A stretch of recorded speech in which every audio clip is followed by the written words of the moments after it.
just the downfall of these various dictators and evil forces, whatever insanity happened in Venezuela and whatever's going on in Iran. And it's like, okay, God, good. You keep bringing down the evil villains. We this past year we got Nasrallah, that was Hezbollah. We got Sinwar and a whole crew of evil in Gaza, president of Iran. Now, who knows who else is going to go down? Now, Venezuela, of all places, and that evil regime. It's just like a sense of, I don't know what's happening, but I know something's happening. And it seems like God is creating the road to redemption. Just something's going on in the world. Like, no, we're not going to tolerate such evil. No, such evil. No, Moshiach's coming. We can't have such evil in the world.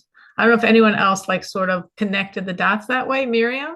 Why are people in America, I'm watching all these shows, it's ridiculous, upset about what we did in Venezuela? Like, we took down a dictator. That's amazing. Why are we people People so are upset with that. Yeah, they're going crazy. Like, how dare America get involved? Like, Yeah, there's protests in the street in New it's York. it's There's crazy. protests in the street in New York against it. What are they? You mean not that they're saying, oh, he's such a good guy. Why did we do that? But he's saying, why do we need to go in Yeah, someone else's backyard? Like, what do we care? like Fine, he's getting evil, involved. he's horrible, his people are being tortured and suffering, but like, what's it our problem?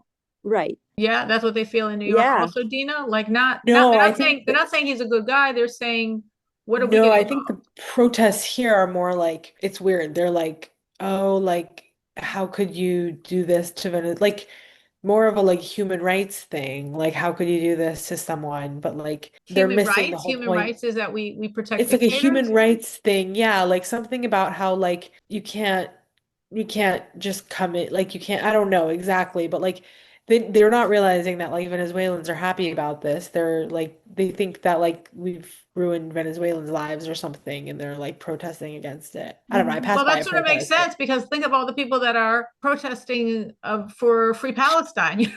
right, like it's same thing, same thing. Like they don't even know They don't know like what's yeah. what exactly. Yeah, total same thing. Yeah.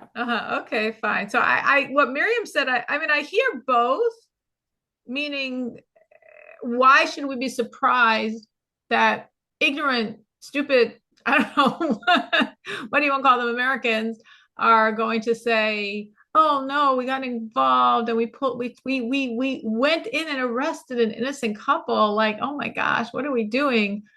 Big bully America, flexing her muscles, flaunting her power. We should be nicer to people than that. Okay.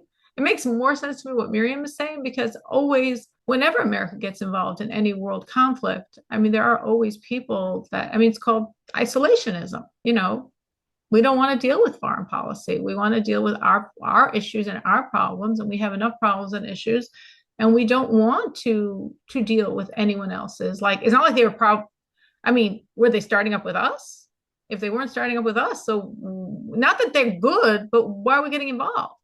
That was sort of like, a lot of America in terms of Iraq, in terms of Afghanistan, like yeah, they're evil, they're horrible, they're cruel, they're vicious, they're disgusting, but it's not a problem, so let's not deal with it.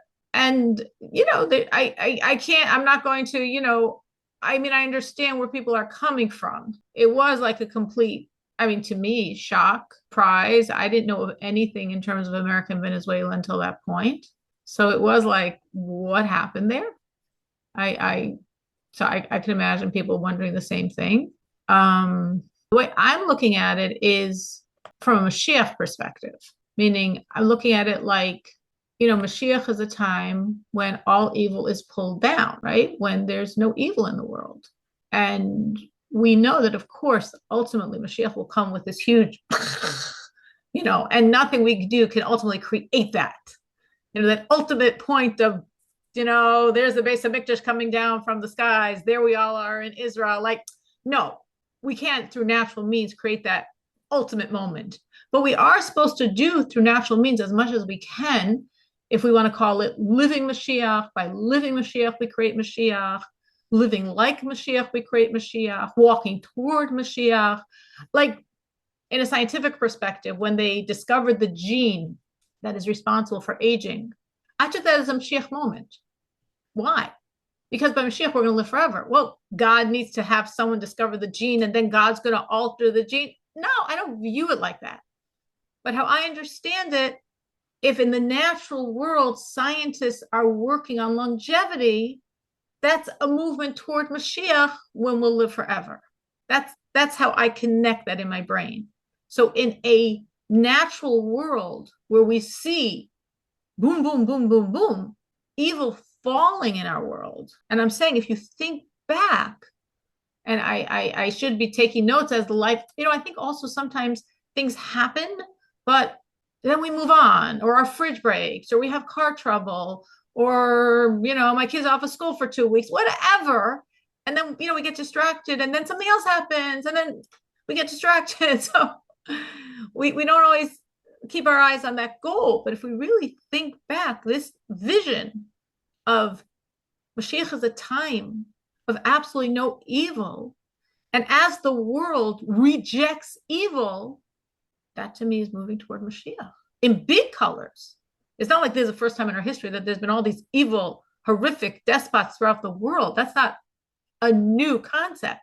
But that they're falling like this is. And I'm thinking, again, I'm sure I'm missing a few, but Nasrallah of Hezbollah in Lebanon seemed invincible. When Israel got him, I believe he was 14 floors underground in a bunker, meaning protected with iron, 14 floors underground when Israel got him. That's impossible, but happened.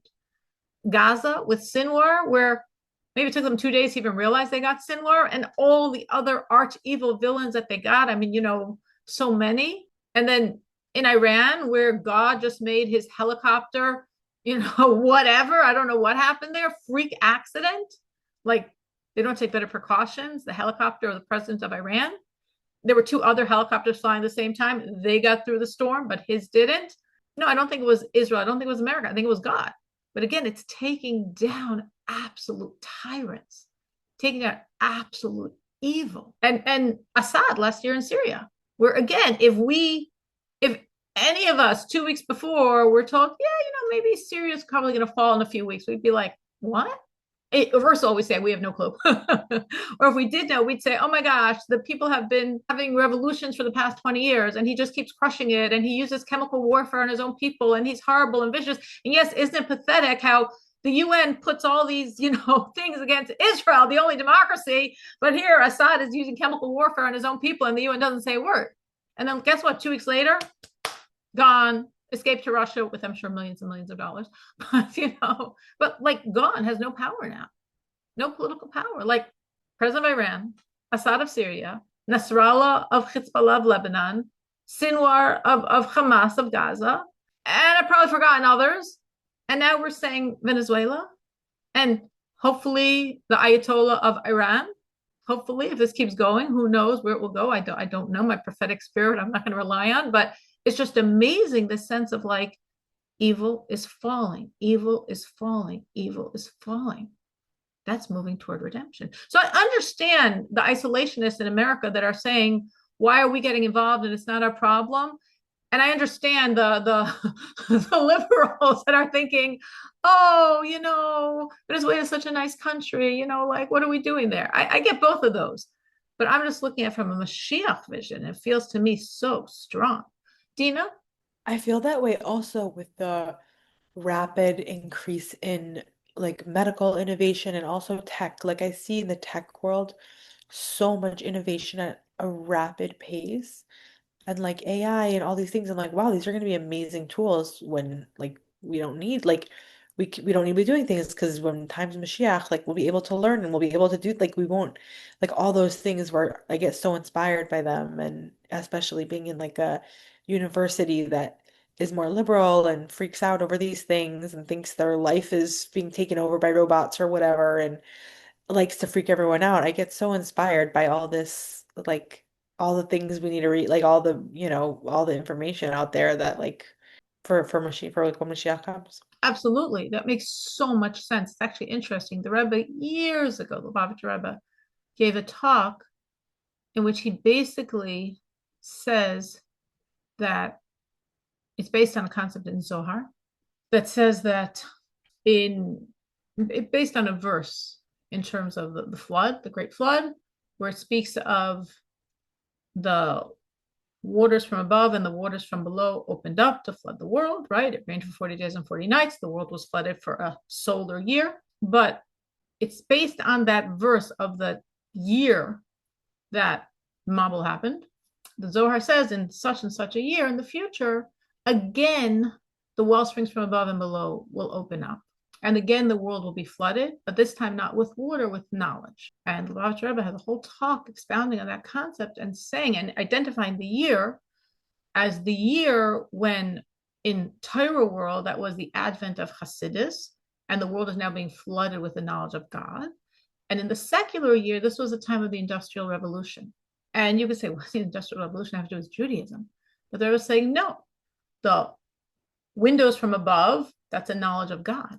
The windows from below, that's a knowledge of science of the world. And the Rebbe says that this marches together hand in hand to create redemption, to create Mashiach. And the Rebbe says, like, why would science have to do with Mashiach? And the Rebbe gives of several reasons. It says, for example, again, we're talking about sciences like in the 50s when the Rebbe said this, but that, for example, it says in Torah about the eye that sees and the ear that hears. Well, that's for a person living, 100 or 2 years ago, it may be hard to envision. But it says now, the concept, through technology, we totally understand how there could be an eye that sees and an ear that hears. So Torah becomes more tangible to us through this technology. And then the Rebbe says on a deeper level, we understand how the world can be truly washed and saturated with Torah, because again, this is the 1950s.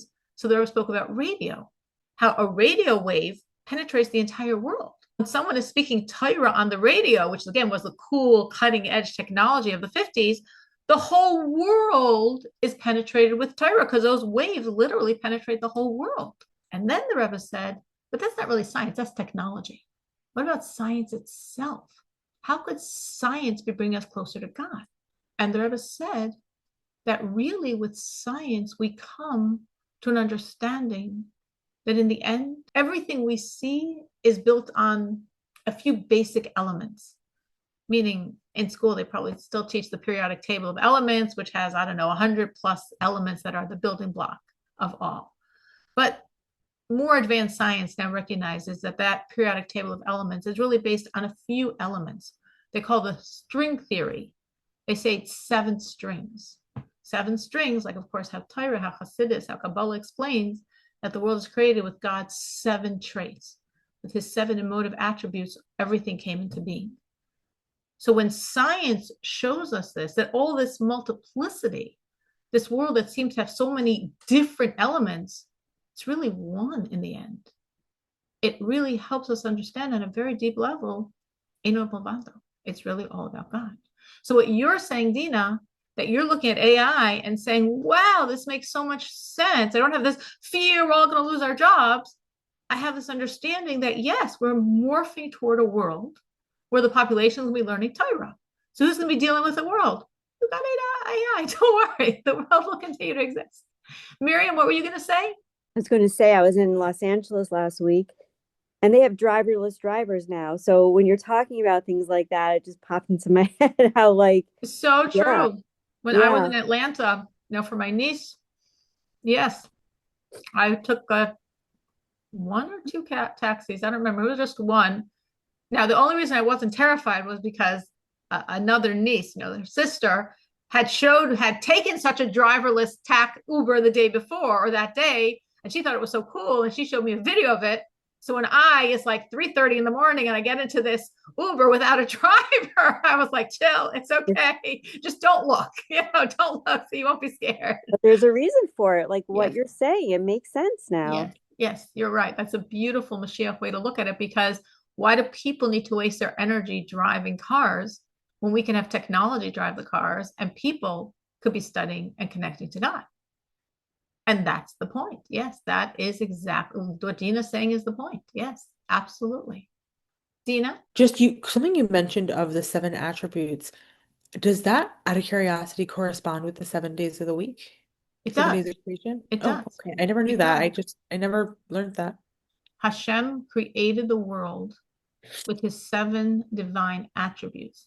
God expresses himself with 3 intellectual powers and 7 emotional. Now, intellect is more inward, and emotional is more between, like inter. So, creation, where there's something else that God is, so to speak, connecting to, that's through the emotions. And as God has 7 emotional attributes, there are 7 days of the week. God created a prototype of 7 days, and mankind has basically followed suit on that model, because every day of creation was created with a different attribute of God. And we see this both in the day of creation and in the millennium that each day of creation caused to be. It's based on a verse in Tehillim where it says, a day in your eyes is like 1,000 years. Every day of creation created 1,000 years of world history. So like the first day of creation is the first emotion, which is chesed, loving kindness, beneficence, love, giving. And we see in that first day, many things were created that express that. One is, it says, it created such a powerful sun, too powerful for the world to handle. And that sun reigned for the 7 days of creation, then was put away for Moshiach. But it was too much for the world to handle. It was enormous light, but too intense for us to handle. And also on the first day, it says everything was created. It's not that God created over the 7 days. He created everything on day 1, but it was all a chaos. And then over the 7 days, it got put into place. And that's chesed, God's intense, enormous, almost too big for the world to handle giving. Such a bright sun, more than we can handle. Everything was created, but too much for us to handle in a chaos that had to be organized over the next 6 days. And that created a millennium of history, because in the first 1,000 years, everything was massive. People lived for hundreds and hundreds and hundreds of years, right? Who was it? Hanoch, he passed away at the young age of like 500 or something, because God had to protect him because he saw he was righteous but wouldn't be able to handle the temptation of a world of evil. I don't remember, it was 400, something along those lines, like very young. Because people lived for hundreds and hundreds and hundreds of years. And people had perfect health. There was no illness until like Yitzchak Avinu davened for it, right?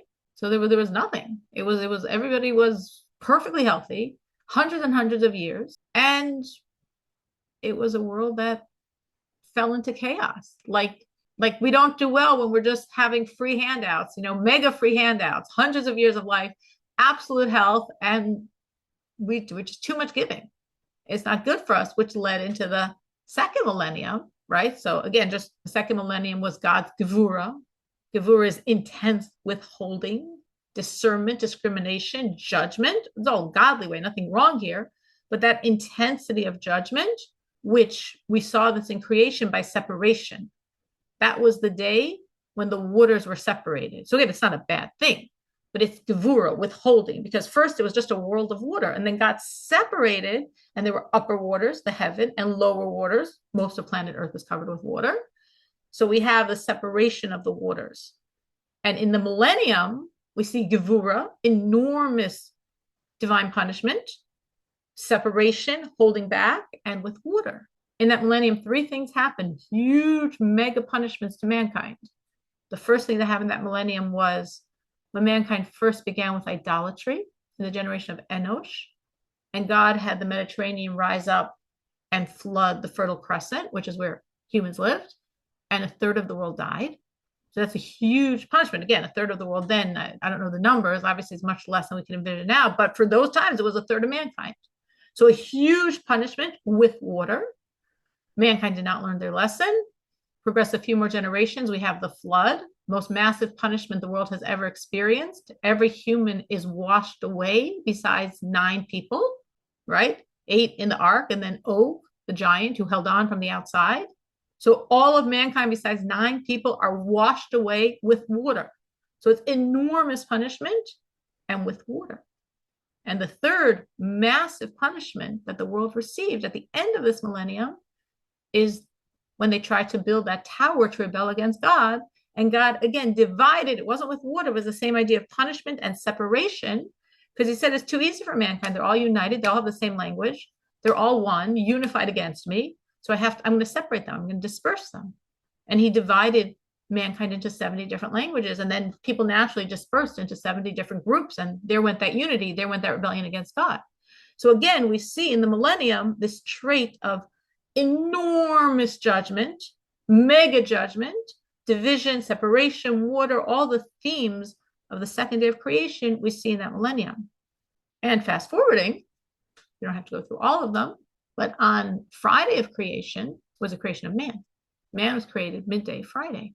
And if we go to this midpoint, and what happened when he was created? It says he gathered all the animals. He called them all their names. He had the wisdom.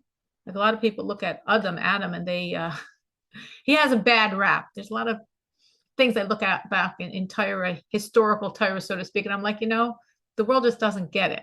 So a lot of people think, Adam, so silly, ate from that tree, convinced by his wife what was going on, bow-breathing husband, like what's going on there. Adam was the second greatest soul of all times. He was, as the verse says, Yitzir Kaf Shel HaKadosh Baruch Hu, God's most intimate handiwork, literally the second greatest soul of all times, second only to Moshiach himself. So he gathered all the animals and he named them. Naming means he revealed their essence. A name, especially in Lashon HaKodesh, in the biblical tongue, in the language with which creation happened, a name is expressing the essence of the item. So every animal, as he's declaring its name, he's really expressing and releasing its essence, because the name you have in Lashon HaKodesh, the term, not just your proper name, but the term for the item, like a chair is a kisei, is really expressing its spiritual energy. Everything is letters, everything is words, all of God's talking to us. God constantly is talking and the world comes to be. So all those letters are energetically vivifying creation. So this is what Adam did. He's created, stands on his feet, gathers all the animals, gives them all names, and then they all sing Shira together to God. When we say Friday night in our davening, L'chul Niranana, that L'chul Niranana that we open up our Friday night Kabbalas HaShabbos with, our Shabbos service with, is the words that Adam said to the world, to the animal kingdom, and said, L'chul Niranana, come, let us praise God. God made us, let us praise him. So that was midpoint on Friday. If you're following this idea of the millennium, I could go through all the days and explain them all, but I'm saying just to get to this Mashiach connection, midpoint on Friday would be like in our historical world, 5,500. So it's interesting because in the year 5495 was when the Baal Shem Tov, the founder of Hasidus, revealed himself to the world.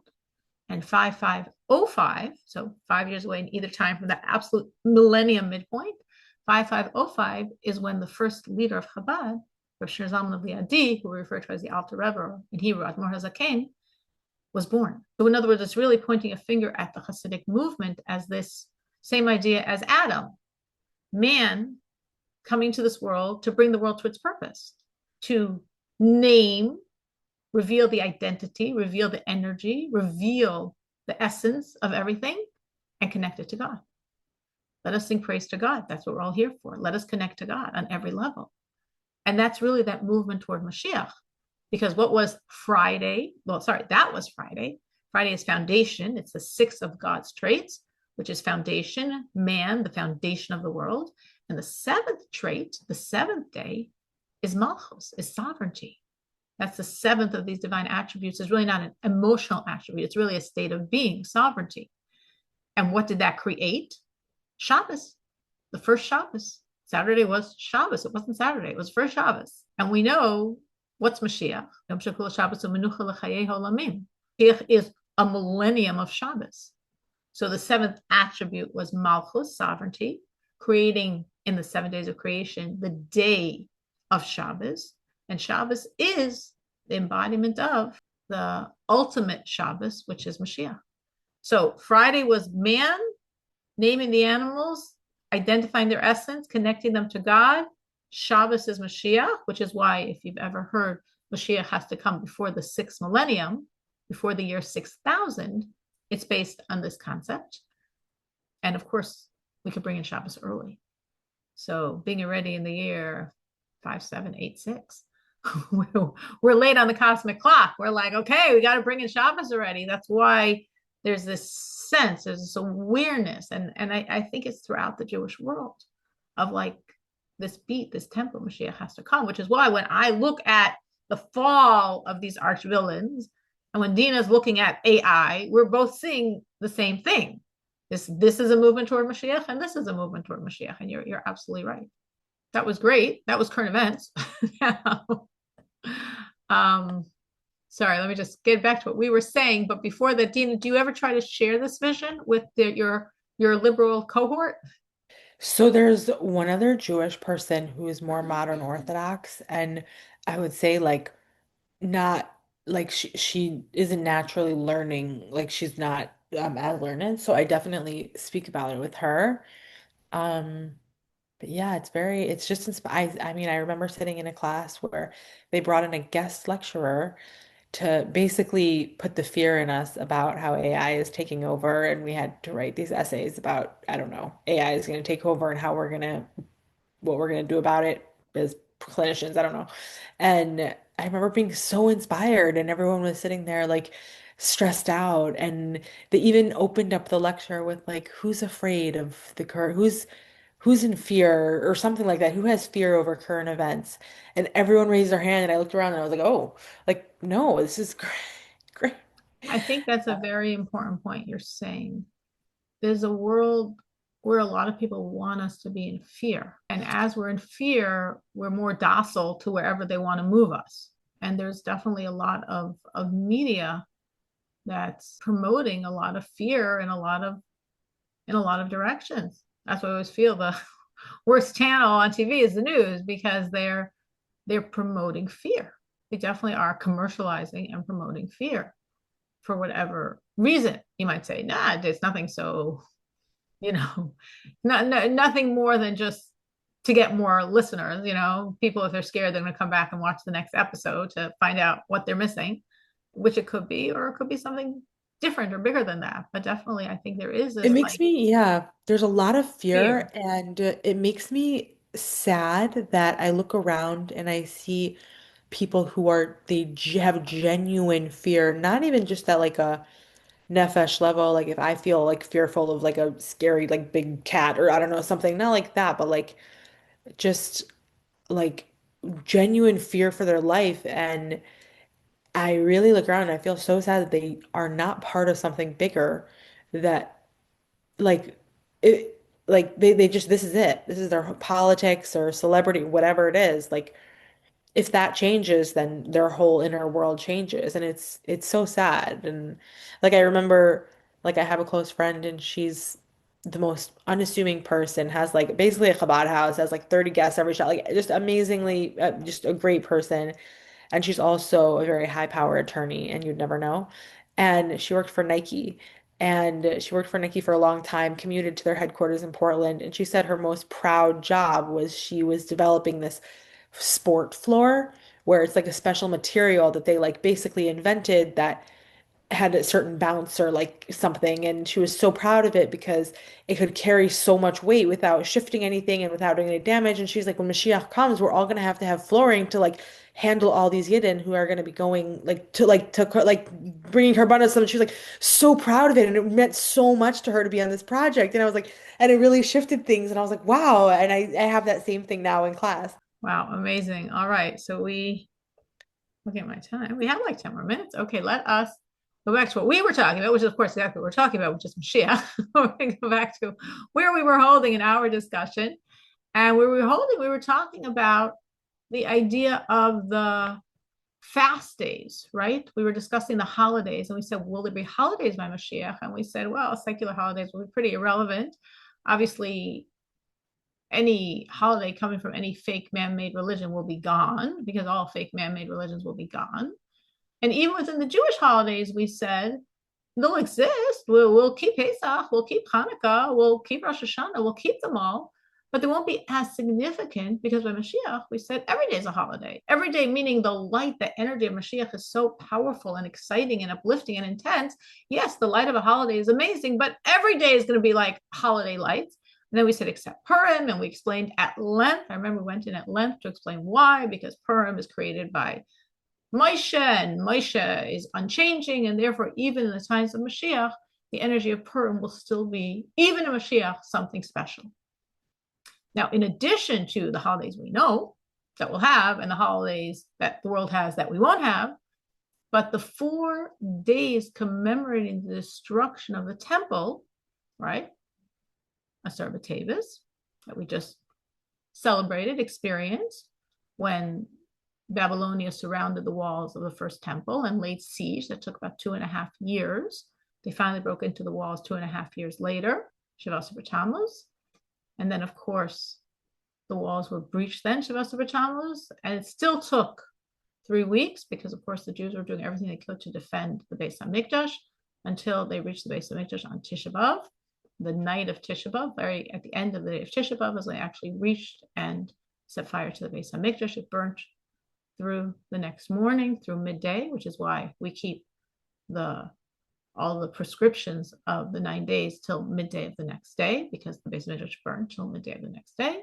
And then the 3rd of Tishrei, Tzom Gedalia, when Gedalia was murdered, and then that last remnant of Jews that remained in Israel after Babylonia sent everyone to exile, they had to flee. They were terrified what would happen to them when Gedalia, a very, very righteous Jew, who was also Nebuchadnezzar's emissary, governor, was murdered. So those 4 days are commemorating the destruction of the first temple. And of course, 70 years later, we start the building of the second one, which lasted 420 years. So precisely 490 years later, we have on the same day of the 9th of Av, the destruction of the second temple. So we have the first temple and the second temple as part of these 4 days. And all of them will be holidays by Moshiach. That's what the prophet says, that these 4 days will be celebrated. Not that they'll be just, obviously, they won't be fast days. We're not going to be mourning. We're not going to be sad.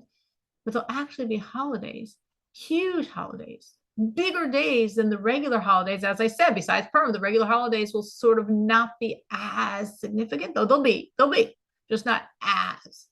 But these 4 days, and most especially, of course, the 9th of Av, will be humongous days of celebration, because every one of those days was also days marking the movement toward Mashiach.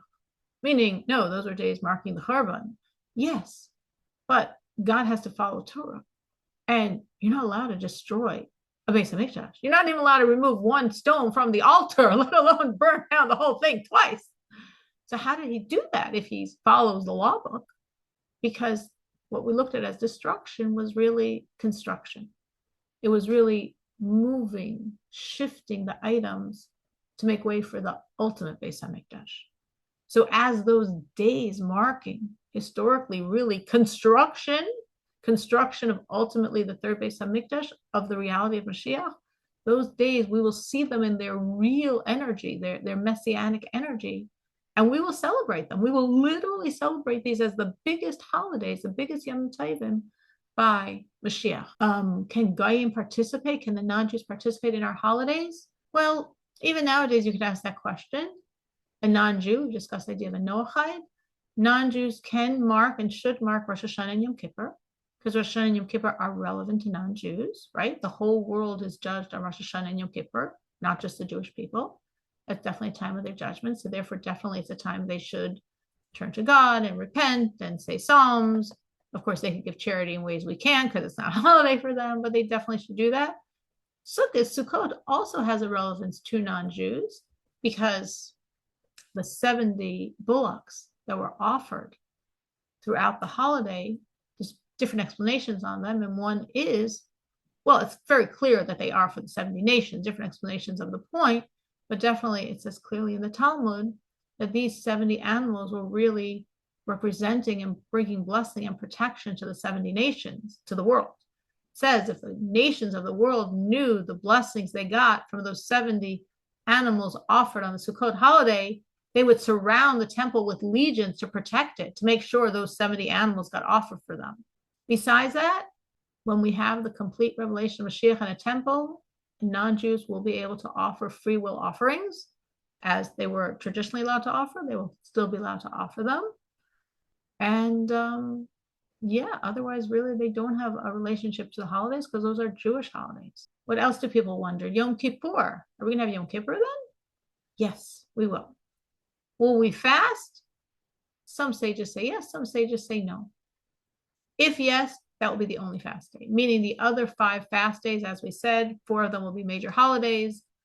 The 5th, the fast of Esther, just won't be, seemingly, but there will not be any concept of fasting on any of those days, according to all opinions. Holidays, days of construction, celebration of the movement toward Mashiach, but Yom Kippur will still be Yom Kippur, and maybe we'll be fasting then, and maybe not. There seems to be in the sources 2 different Mashiachs. One's called Mashiach, the son of Yosef. One's called Mashiach, the son of David. Mashiach ben Yosef and Mashiach ben David, ben David. And there are both concepts, meaning Mashiach ben Yosef, we're told, is really a precursor to the ultimate Mashiach, who's Mashiach ben David. The ultimate Mashiach is from the Davidic line, and not only from the Davidic line, but literally only from Solomon. Mashiach has to be a direct descendant of Solomon, the son of David, Shlomo ben David. But there is also another person who's called Mashiach ben Yosef, not from the line of David, whose job is to fight and destroy the darkness. Mashiach ben Yosef destroys the darkness. Mashiach ben David brings in the light. It's interesting because the Lubavitcher Rebbe implies that his predecessor, whose name was Yosef Yitzchak, embodied this Mashiach ben Yosef, and his job was fighting darkness. He was the spiritual leader during the Holocaust and during the rise of communism. And the Rebbe also says that his passing, he passed away in 1950, was really his struggling to destroy this darkness. He was really gave up his life to destroy the evil, because that was as per his job as Mashiach ben Yosef. Speaking about Mashiach, his birth, it says Mashiach is born on the 9th of Av. Sorry, someone has a question. Dina? Did you have a question, Dina? Yes. So Mashiach ben Yosef and Mashiach ben David, when we talk about Mashiach coming, like as we like, is that going to be at the same time, or is because I know, like as I understand it, Mashiach is in every generation and every waiting to. So is Mashiach ben? Are they 2 separate entities at the same time, or like when Mashiach comes, and it's we're living in the time, like is that going to be? Do you understand? Like, So is it going to yeah, be 2 so I'm different saying these people? things are pretty murky. Okay. meaning, meaning it's definitely, if you look in Kabbalistic sources or in the Midrash, it mentions this idea there's a Mashiach ben Yosef. And of course, traditionally, we know Mashiach and Mashiach ben David. That's very clearly, that's law. The Rambam, who's the only codifier that discusses Mashiach as part of law, clearly says Mashiach is from the line of David through Shlomo. So that's Mashiach. That's Jewish law. Mashiach ben David, the Davidic king Mashiach, Mashiach as a direct descendant of David and Shlomo. But there's another figure that I'm saying is a little murkier, a little less clear to us, who's called Mashiach ben Yosef. And who is this Mashiach ben Yosef? If Mashiach is Mashiach ben David means from the tribe of Yehuda, right? David HaMelech is from Shevet Yehuda. Mashiach ben Yosef implies like someone from the tribe of Yosef or from the energy of Yosef. And this really has its roots, if you understand Kabbalistically, this energy of Yosef and energy of Yehuda, right? Like we just had a few parshas ago, the beginning of Vayigash, where Yehuda approaches Yosef. He doesn't know he's Yosef, but he's approaching Yosef, and we have the energy of Yehuda and the energy of Yosef.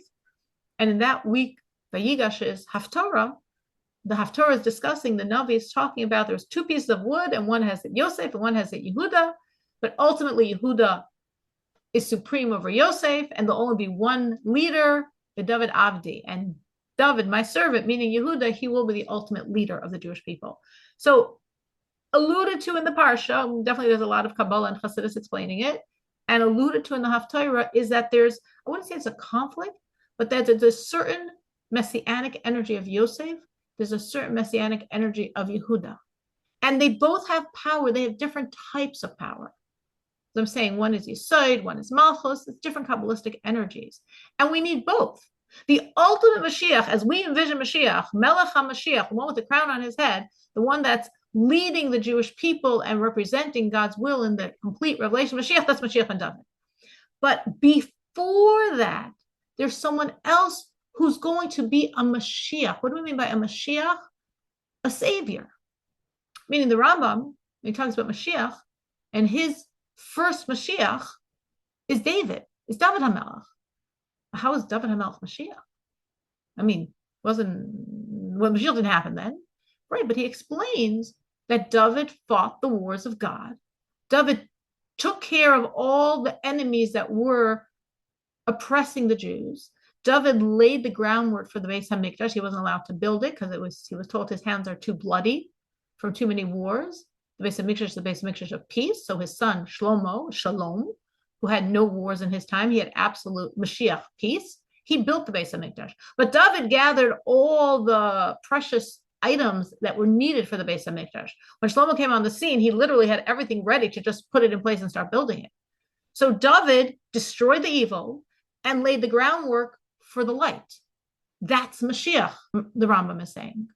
So Mashiach ben Yosef also, we don't Mashiach like our vision of that Melech HaMashiach, who's a mouthpiece for God by the ultimate redemption, but as someone who's bringing us to this point of redemption, just like David brought them to the Beis Hamikdash, though he was not able to be part of the Beis Hamikdash. It was built in the next generation, but he brought them to it. So Mashiach ben Yosef brings us to the era of Mashiach with his job, which again, Kabbalistically, as we understand through Kabbalah and through Hasidus, his job is to fight the evil. There's fighting the evil and there's bringing the godliness. Like in a sense, David did both. He fought the wars, get rid of the evil. He brought in the godliness. He created an era where the Jews could connect to God, and he laid the groundwork for the Beis Hamikdash. So Mashiach ben Yosef, he's more focused on destroying the evil. And Mashiach ben David is just bringing in the godliness. Now, obviously, Mashiach ben Yosef also brings the godliness, and also Mashiach ben David fights the evil. But what's dominant? So dominant in Mashiach ben Yosef is destroying the evil, which comes before the complete revelation of Mashiach with Mashiach ben David. And that's what I'm saying. It's very interesting. There's a talk of the Rebbe, actually this Vayigash, where he also speaks about Yosef and Yehuda and those two dynamics in bringing redemption, where he alludes to his predecessor, who we don't know that he was tribally from Yosef. As we know, tribally he was from Yehuda. But his name was Yosef, so he obviously carried the Yosef energy. And the Rebbe says that he was fighting the evil, and he literally gave up his life. It's very interesting how the Rebbe describes, not in that talk, but in another talk, that the previous Lubavitcher Rebbe, he says, threw away his life to win the war. The Rebbe creates like a mashal, a parable of a king who will do anything for victory. He will squander the treasures of generations for victory, and he will ultimately sacrifice his own life for the victory. And that sacrificing his own life for the victory is how the Rebbe explains. I'm coming to another talk of the Rebbe, is like 3 different talks I'm thinking of right now, explains the passing of the previous Rebbe, that it was a fight with evil. It was a spiritual fight going on, and he gave up his life to crush that evil, to be able to usher in the next generation that could bring Mashiach. So I'm saying a lot of things very quickly. It's a lot of different, very deep ideas, but that's how the Rebbe looks at it.